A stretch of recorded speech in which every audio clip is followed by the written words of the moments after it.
Bonjour, Myriam, naturopathe pour enfants. Aujourd'hui, je voudrais répondre surtout à une fausse croyance en fait.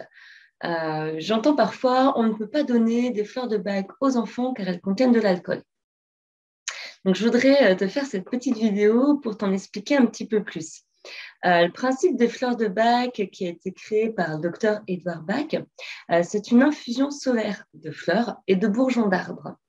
C'est-à-dire qu'en fait, les fleurs sont ramassées, elles sont placées dans une grande bassine d'eau. Ensuite, elles sont mises au soleil pendant à peu près 3 heures.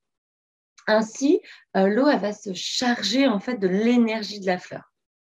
Cette infusion, elle peut être utilisée tout de suite de cette manière, sans souci en fait. Sauf qu'en fait, il a fallu réfléchir à un moyen de la conserver en fait.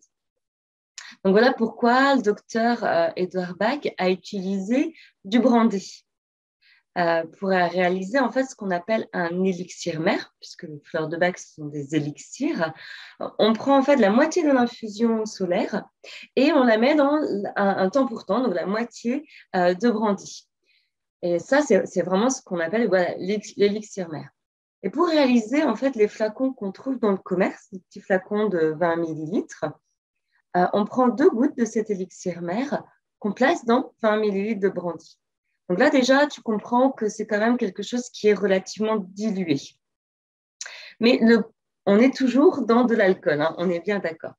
En tant que conseillère en fleurs de bac, lorsque tu viens me voir avec ton enfant, à la fin de l'entretien, moi, je te propose un flacon mélange de 7 fleurs qui est adapté à ses besoins. Dans le flacon que moi, je prépare, il y a 30 millilitres d'eau et 2 gouttes de chaque remède qui aurait été choisi au préalable. Ce qui représente en fait 14 gouttes d'alcool. Dans 30 millilitres d'eau, c'est franchement très, très peu en fait. Donc pour ton enfant, ça pose finalement aucun problème parce que le pourcentage d'alcool, lui, il est très, très faible en fait. Alors, de ce flacon-là, tu as aussi la possibilité, si vraiment c'est un problème pour toi, lorsque tu donnes 4 gouttes à ton enfant, de mettre ces 4 gouttes dans un verre d'eau, par exemple.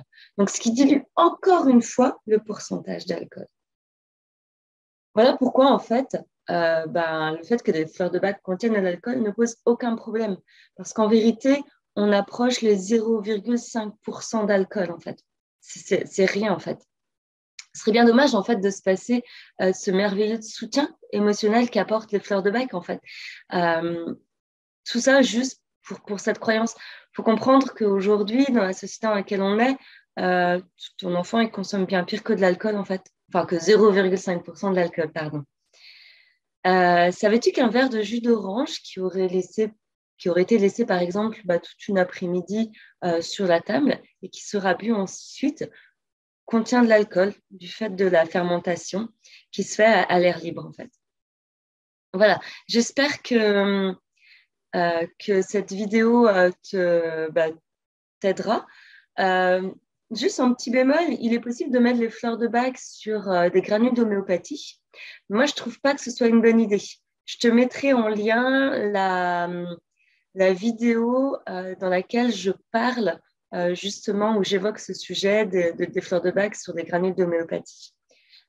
Pour moi, c'est un problème du fait de la contenance en sucre. Voilà. Si cette vidéo t'a plu, n'hésite pas à la partager, mais aussi à la liker. Si tu souhaites continuer à me suivre, abonne-toi à ma chaîne YouTube. Et puis, moi, je te dis à bientôt dans une prochaine vidéo. Je te souhaite une bonne journée. Au revoir.